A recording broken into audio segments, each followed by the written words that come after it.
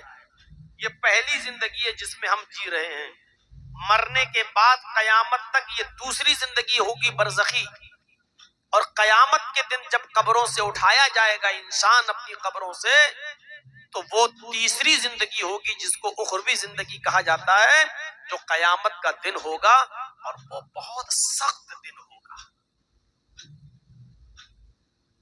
میں ابھی جنت و جہنم کی بات نہیں کر رہا ہوں، میں اس قیامت کے دن کی بات کر رہا ہوں جس کے بارے میں حدیث کی کتابیں کہتی ہیں کہ وہ ایک دن ہی اتنا بڑا دن ہوگا جس کے بارے میں نبی اکرم نے فرمایا کہ تقریباً 50,000 سال کا وہ دن اور سورج اپنی جگہ پر ٹھہر جائے گا اور صرف 1 میل کی دوری پر ہوگا. تکون الشمس یوم القیامت کمقدار میل. قیامت کے دن یہ سورج صرف 1 میل کی دوری پر ہوگا. 50,000 سال کا دن. لوگ اپنے اپنے اعمال کے مطابق بقدر پسینوں میں ڈوبے ہوئے ہوں گے. نبی اکرم صلی اللہ علیہ وسلم نے فرمایا کوئی ٹخنے کے برابر پسینے میں ڈوبا ہوگا, کوئی پنڈلی کے برابر, کوئی گھٹنے کے برابر, کوئی ران کے برابر, کوئی کمر کے برابر, کوئی کانتھوں کے برابر پسینے میں ڈوبا ہوا ہوگا. اور جس کے اعمال بہت ہی زیادہ خراب ہوں گے تو وہ اسی میں ڈبکیاں مار رہا ہوگا, اسی میں گوتے لگا رہا ہوگا, اسی میں ڈوب رہا ہوگا. یہ قیامت کا دن ہوگا. 50,000 سال کا دن ہوگا. سورج 1 میل کے فاصلے پر ہوگا. آج میرا خطاب قیامت اور قیامت کی ہولناکیوں سے نہیں ہے.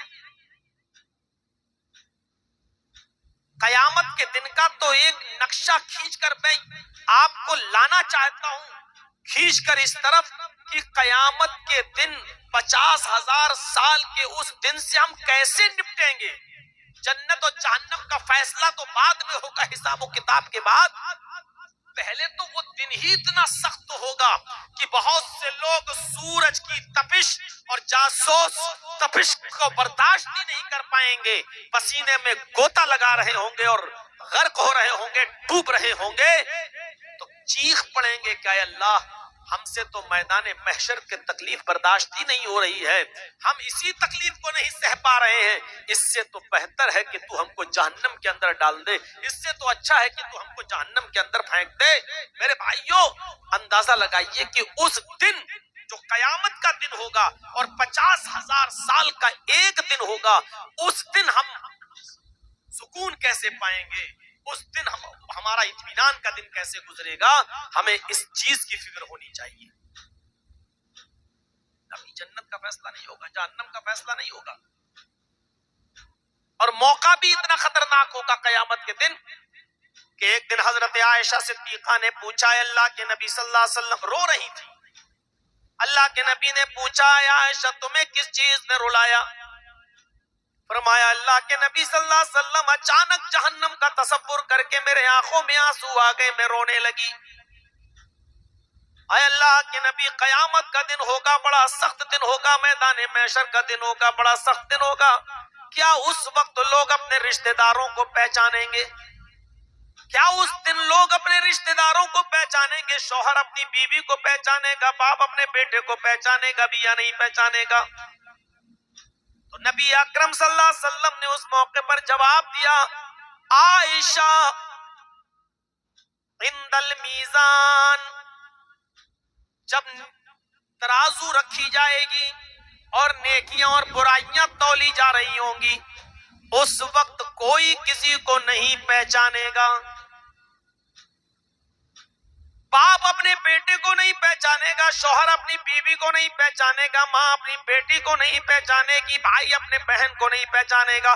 ہر انسان کو یہ فکر ہوگی کہ اس ترازو میں جو ہماری نیکیاں اور برائیاں تولی جا رہی ہیں, ہماری نیکیوں کا پلڑا بھاری ہوتا ہے یا نہیں, ہماری برائیوں کا پلڑا اڑتا ہے یا نہیں, ہماری نیکیاں برائیوں سے زیادہ ہوتی ہیں یا نہیں.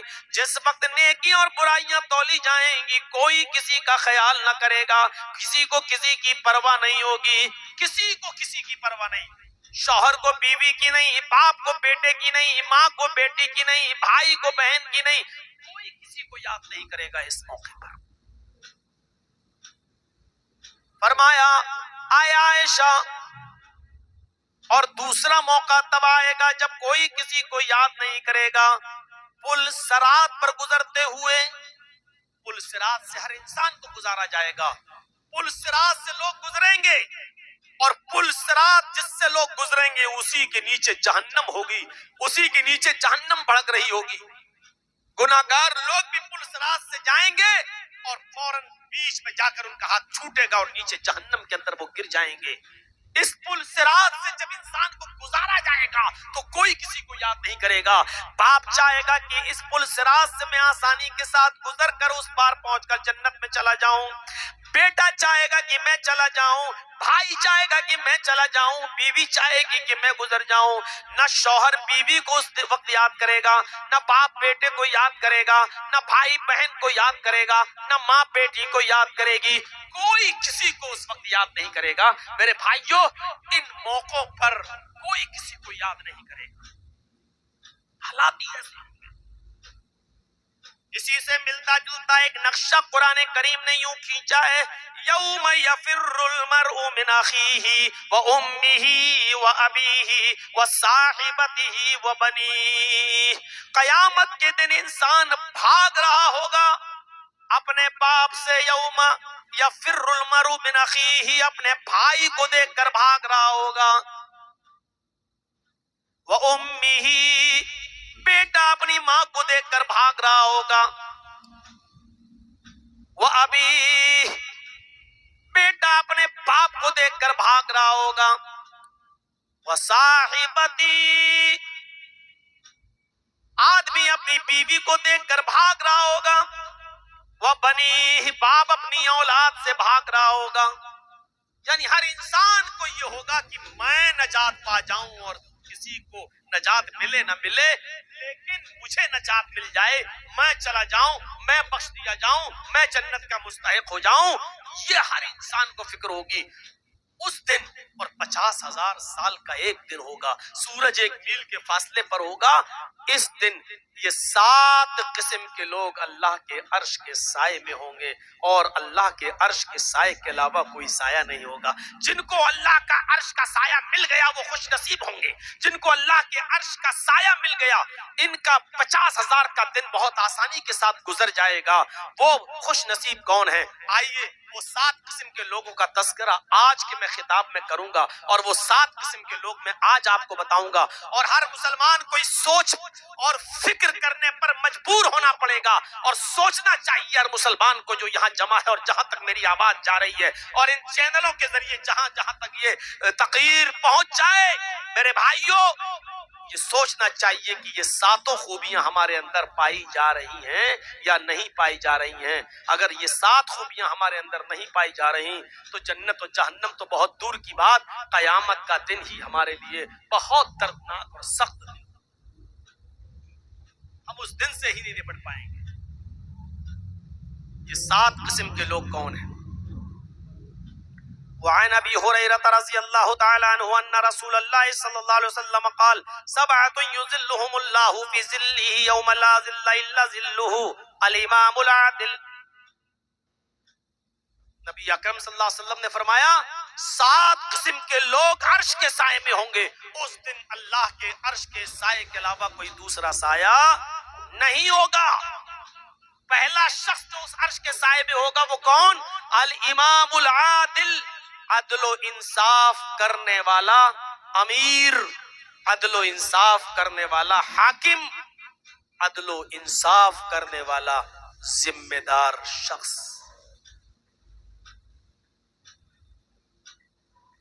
عدل و انصاف آج ہمارے سماج اور معاشرے میں کہاں باقی رہ گیا ہے؟ یہ حدیث صرف امیر کے لیے ہی نہیں ہے، یہ حدیث صرف حاکم وقت اور امیر المومنین ہی کے لیے نہیں ہے. آپ بھی حاکم ہیں. کلکم مسئول، کلکم راعٍ وکلکم مسئول عن رعیتی. تم میں سے ہر شخص راعی ہے، چرواہا ہے، اور اس سے اس کی چراگاہ کے بارے میں سوال ہوگا. ایک باپ اپنے گھر کا نگراں ہے، باپ سے اس کے گھر کے تعلق سے، مرد سے اس کے گھر کے تعلق سے سوال کیا جائے گا. یاد رکھیے گا. آپ کے 4 بیٹے ہیں، 3 بیٹیاں ہیں، تینوں بیٹیوں کی شادی کر دی، موٹر سائیکل دے دی، 4 ویلر دے دیا، گاڑی دے دی، لیکن آپ نے اپنی بیٹیوں کو اپنی وراثت اور زمین سے حق نہیں دیا، ان کو حصہ نہیں دیا، تو آپ بھی عرش کا سایہ نہیں پائیں گے۔ اللہ تبارک و تعالیٰ کے عرش کے سائے کے علاوہ کوئی سایہ نہیں ملے گا۔ آپ ظالم کی حیثیت سے میدان محشر میں کھڑے ہوں گے۔ ہر باپ یہاں تصور کرے اور سوچے۔ آپ یہ مت سوچو کہ اس حمام میں صرف آپ سب ننگے ہو، یہ اسٹیج پر بیٹھے ہوئے بڑے بڑے ملا مولوی ننگے نظر آئیں گے۔ بیٹی کی شادی کر دی، دے تو دی موٹر سائیکل، اب زمین میں سے حصہ بھی ملے گا، ملے گا۔ گاڑی دینے کے بارے میں اللہ کے نبی کا حکم نہیں ہے، فور ویلر دینے کے لیے اللہ کے رسول نے نہیں کہا تھا، لیکن زمین وراثت کا حقدار اللہ نے بیٹی کو بھی بنایا ہے، اللہ نے بھی اور اللہ کے رسول نے، وہ آپ کو دینا پڑے گا۔ 50 لاکھ کا جہیز دے دو تب بھی بیٹی کا حق نہیں مار سکتے ہو آپ، بہن کا حق نہیں مار سکتے ہو آپ۔ کبھی کبھی ہنسی آتی ہے، ایسے ایسے لوگ متقی بنتے ہیں۔ اب ہمارے اٹاوا میں ایک نوجوان آدمی تھا بیچارہ، ہمارے اٹاوا کا، میں وضو بنا رہا ہوں رمضان کے مہینے میں، اس رمضان میں نہیں، دوسرے رمضان کی بات کر رہا ہوں، وضو بنا رہا ہوں تو کلا کر رہا، وہ بھی ظہر کی نماز کا وقت تھا، جمعرات کا دن، کلا کر رہا ہے، اور کلا کرنے کے بعد مسجد میں، اور بعد میں کہتا ہے مولانا یہ روزے کی حالت میں جو کلا کرتا ہوں نا، اس زبان میں تھوڑا سا پانی لگا رہتا ہے، ایسے کلا کر دیا تو تھوڑا سا تو لگا ہے نا زبان میں، اگر یہ تھوک کے ذریعے یہ زبان کا لگا ہوا پانی اگر پیٹ میں چلا جائے تو اس سے روزے میں کوئی فرق تو نہیں پڑے گا؟ میں نے کہا یار بڑا متقی آدمی ہے، کتنا باریک سوال کر رہا۔ میں نے کہا ٹھیک ہے آپ نے مسئلہ پوچھا ہے، یہ بہت سے لوگوں کے ذہنوں میں کھٹکتا ہے، کل انشاءاللہ جمعے کے خطبہ میں ہم اس کو کلیئر کر دیں گے اور سب کو معلوم ہو جائے گا، تو کل تک انتظار کرو۔ اب مسجد میں جتنے لوگ نماز پڑھنے والے تھے ہم سے باتیں پوچھنے لگے، مولانا یہ کیا پوچھ رہا تھا؟ میں نے کہا کل بتاؤں گا۔ کہ مولانا یہ کیا پوچھ رہا تھا؟ میں نے کہا کل بتاؤں گا، اس کے مسئلے کا جواب کل دوں گا۔ ایک تو میرے بہت قریبی لوگ تھے، میں نے کہا یار وہ ایسا سے پوچھ رہا تھا، تو ہم نے کہا کل بتائیں گے، کل سب کو پتا چل جائے گا انشاءاللہ۔ کہنے لگا 900 چوہے کھا کے بلی چلی حج کو، پتا چلا کہ وہ اس کی بہنیں اس سے ناراض، اس کی بیٹی اس سے ناراض، اس کا باپ اس سے ناراض۔ پتا لگایا تو باپ کو کوئی اور ریزن باپ نے بتایا کہ وہ انصاف کا تقاضا یہ تھا کہ میں اپنے دونوں بیٹوں کو برابر برابر دوں، لیکن اس نے کمینے نے اپنے بھائی کا حق مارا۔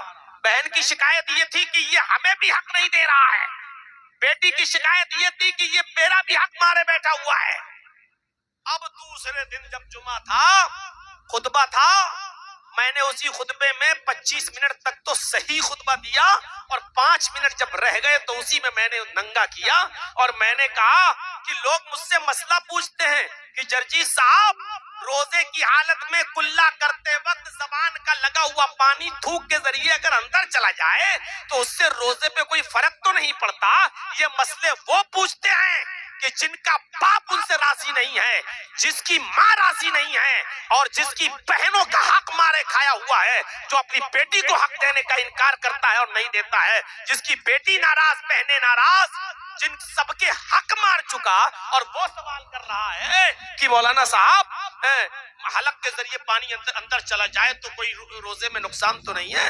یہ ایسا ہی سمجھو کہ کوئی شخص یہ کہے کہ احرام کی حالت میں مچھر مارنا کیسا ہے، اور وہ خود بیچارہ 15 20 مرڈر کیا ہوا، اور وہ سوال کرے کہ روزے کی حالت میں مچھر مارنا کیسا ہے۔ یہ بالکل ویسا ہی سوال ہے، حق مار کے کھا گیا۔ سب ننگے نظر آئیں گے۔ شادیاں تو بڑے شوق سے کر دیتے ہو، 15 سال کا عرصہ ہو گیا، مجھے بتائیے کتنی چینجنگ آئی 15 سال میں؟ جہیز بند ہوا؟ گاڑیاں بند ہوئی؟ نہیں۔ تو آپ 15 سال پہلے جہاں کھڑے تھے آج بھی آپ وہیں کھڑے ہوئے ہو، جہاں 15 سال پہلے تھے آج بھی وہیں آپ ہیں۔ اور ان سے پوچھو کہ جو اپنی بیٹیوں کو گاڑیاں دے دیتے ہیں، کیا وہ زمین و جائیداد میں اپنی بیٹیوں کو حق دیتے ہیں یا نہیں دیتے؟ اس میں کوئی شک نہیں کہ باپ کی زندگی میں کسی بھی اولاد کا کوئی حق نہیں ہے، وہ اپنی باپ کی زندگی میں کچھ نہیں لے سکتا ہے، وراثت باپ کے مرنے کے بعد تقسیم ہوگی، لیکن جتنی ہونی چاہیے، بیٹے کا کتنا حق، بیٹی کا کتنا حق، کیا اس کو ملتا ہے؟ کیا کوئی باپ مرنے سے پہلے یہ وصیت کرتا ہے کہ قرآن و حدیث کے مطابق میرے اولاد کو قرآن و حدیث کے مطابق حصے دیے جائیں، اور میری بیٹیوں کو بھی قرآن و حدیث کے مطابق، میری بہن کو بھی قرآن حدیث کے مطابق، میری ماں کو بھی قرآن حدیث کے مطابق اس کا حق دیا جائے؟ کیا کوئی وصیت کر کے جاتا ہے؟ آپ اپنے گھر کے ذمہ دار نہیں ہیں۔ الامام العادل، عدل و انصاف کرنے والا شخص قیامت کے دن سب سے عرش کے سائے میں ہوگا۔ پہلی چیز میں ہی ہم ننگے نظر آ رہے ہیں، ابھی تو 7 چیزیں ہیں، ابھی تو ہمیں آپ کو 7 بتانا ہے، پہلی چیز میں ہی ہم ننگے نظر آ رہے ہیں۔ سن لو، جو باپ اپنی اولاد کے ساتھ انصاف نہیں کرتا، حضرت نعمان ابن بشیر فرماتے ہیں کہ میرے باپ مجھے اللہ کے رسول صلی اللہ علیہ وسلم کے پاس لے گئے، میرے باپ مجھے اللہ کے نبی صلی اللہ علیہ وسلم کے پاس لے گئے اور کہنے لگے کہ اللہ کے رسول یہ میرا بیٹا ہے۔ نعمان ابن بشیر کہہ رہے ہیں اے اللہ کے نبی یہ میرا بیٹا ہے۔ نعمان ابن بشیر کے باپ کہہ رہے ہیں اے اللہ کے نبی یہ میرا بیٹا ہے، میرے پاس ایک باغ ہے، ایک نخلستان ہے، میرے پاس ایک باغ ہے، میرے پاس ایک غلام ہے، میرے پاس ایک غلام ہے، میں اس غلام کو میں جناب اپنے بیٹے کو دینا چاہتا ہوں تو فتن۔ اے اللہ کے نبی آپ گواہ رہیے، میں آپ کے سامنے اقرار کر رہا ہوں کہ میرے پاس جو غلام ہے جس کا میں مالک ہوں وہ میں اپنے بیٹے کو گفٹ میں دے رہا ہوں، تحفے میں دے رہا ہوں۔ اللہ کے نبی صلی اللہ علیہ وسلم نے جو سوال کیا، بخاری شریف کی روایت پڑھیے، اللہ کے نبی صلی اللہ علیہ وسلم نے اس سے پوچھا، نعمان ابن بشیر کے باپ سے، کیا تمہارے اور بھی بیٹے ہیں؟ کیا تمہاری اور بھی اولادیں ہیں؟ انہوں نے جواب دیا ہاں اے اللہ کے رسول میرے اور بھی بیٹے ہیں۔ آپ نے فرمایا کیا تم سب کو ایک ایک غلام دے رہے ہو؟ کہا نہیں اے اللہ کے رسول میں سب کو نہیں دے رہا ہوں، میں صرف اپنے اس بیٹے کو دے رہا ہوں۔ اللہ کے نبی فرماتے ہیں تو پھر میں اس غلط چیز پر گواہ نہیں بنوں گا، تم اپنے اس بیٹے کو بھی غلام نہ دو، دینا ہے تو سب کو ایک ایک دو، اور اگر نہیں دینا ہے تو اس کو بھی مت دو، مجھے غلط چیز پر گواہ مت بناؤ، قیامت کے دن تمہیں اس کا حساب و کتاب دینا ہوگا۔ اللہ کے رسول صلی اللہ علیہ وسلم غلط چیز پر گواہ نہیں بنے، اور پھر نعمان ابن بشیر کو بھی غلام نہیں ملا، باپ نے وہ غلام اپنے پاس رکھا۔ نبی اکرم کا فرمان کیا تم سب کو دے رہے ہو؟ نہیں سب کو نہیں، صرف اسی کو دے رہا ہوں۔ تو اللہ کے رسول نے کہا پھر اس سے بھی لے لو، یا تو دو تو سب کو دو، اور نہیں دینا ہے تو کسی کو مت دو، یہی عدل کا تقاضا ہے۔ تو عرش کے سائے میں قیامت کے دن سب سے پہلا شخص کون ہوگا؟ الامام العادل، عدل و انصاف کرنے والا۔ یہ تو گھر کا ذمہ دار ہو گیا، حکمراں بھی، حاکم وقت بھی۔ نبی اکرم صلی اللہ علیہ وسلم کے زمانے کے بعد ایک دور تھا جب حضرت عمر فاروق خلیفہ بن گئے، اور سنیے زبردست واقعہ سنانے جا رہا ہوں۔ جب امیر المومنین خلیفہ بنے اس وقت کئی بار ٹکر ہو چکی تھی شاہ غسان کے ساتھ، غسان کے بادشاہ کے ساتھ کئی مرتبہ حضرت عمر فاروق کی ٹکر ہوئی، اور شاہ غسان جس کا نام جبلہ ابن اہم تھا وہ حضرت عمر فاروق کی نظروں میں کھٹک رہا تھا، اور حضرت عمر فاروق بھی اس کے دشمن بنے ہوئے تھے کہ کیسے اس کو فتح کیا جائے۔ شاہ غسان کا زبردست بادشاہ، عیسائی بادشاہ، لیکن اسلام کی تعلیمات سے متاثر ہو جاتا ہے، اپنے قاصد کو، اپنے ایک ایلچی کو بھیجتا ہے لیٹر لکھ کر، خط لکھ کر، اور اس خط میں اس نے یہ لکھا کہ امیر المومنین عمر ابن خطاب، میں اسلام کی تعلیم سے متاثر ہو کر اسلام قبول کرنا چاہتا ہوں، اور میں آپ سے ملاقات کرنا چاہتا ہوں، اور آپ سے ملاقات کر کے میں اسلام قبول کرنے پر آمادہ ہوں۔ کیا مجھے اسلام کی چھایا میں جگہ ملے گی؟ کیا مجھے اسلام کے اندر شرن ملے گی؟ کیا میں اسلام قبول کرنے کا موقع مجھے ملے گا؟ کیا آپ مجھے معاف کریں گے؟ یہ لیٹر لکھ کر وہ اپنے قاصد اور اپنے دودھ کے ذریعے بھیجتا ہے حضرت عمر فاروق کے پاس۔ اس کو امید نہیں تھی کہ حضرت عمر میرے اتنے بڑے دشمن اور مجھے معاف کر دیں گے، اس کو امید نہیں تھی کہ حضرت عمر مجھے اتنی آسانی کے ساتھ قبول کر لیں گے۔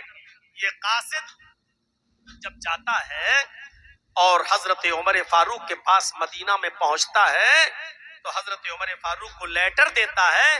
حضرت عمر فاروق نے اس خط کو پڑھا اور پڑھنے کے بعد اسی خط کے پیچھے یہ لکھ کر جواب دے دیا, اے شاہ غسان تم فوراً چلے آؤ, تمہاری ساری خطائیں معاف کر دی جائیں گی, تمہاری ساری خطائیں درگزر کر دی جائیں گی, اور اسلام کی پوتر چھایا میں, شیتل چھایا میں تمہیں جگہ دی جائے گی, تمہیں تمہارے حیثیت اور عزت کے حساب سے تمہیں مقام و مرتبہ بھی دیا جائے گا, اور حضرت عمر اپنی پرانی دشمنی بھی تم سے بھول جائیں گے, تم فوراً چلے آؤ, تمہارے لیے مدینے میں جگہ ہی جگہ ہے. شاہ غسان نے جب وہ لیٹر پڑھا, جبلہ ابن احم نے جب وہ لیٹر پڑھا تو پڑھنے کے بعد اس کی آنکھوں میں آنسو آ گئے کہ حضرت عمر نے مجھے قبول کر لیا, حضرت عمر نے مجھے اتنی جلدی اتنی آسانی سے مان لیا. اب جبلہ ابن احم جو غسان کا بادشاہ تھا اپنے 500 باڈی گارڈوں کو لے کر اور 500 گھڑ سواروں کو لے کر مدینے کی طرف سفر کرتا ہے, اور مدینہ پہنچنے والا ہوتا ہے, راستے میں خیمہ ڈالتا ہے, ایک آدمی کو بھیجتا ہے یہ اطلاع دینے کے لیے کہ میں پہنچ چکا ہوں, بتاؤ کب مدینے میں داخل ہو جاؤں.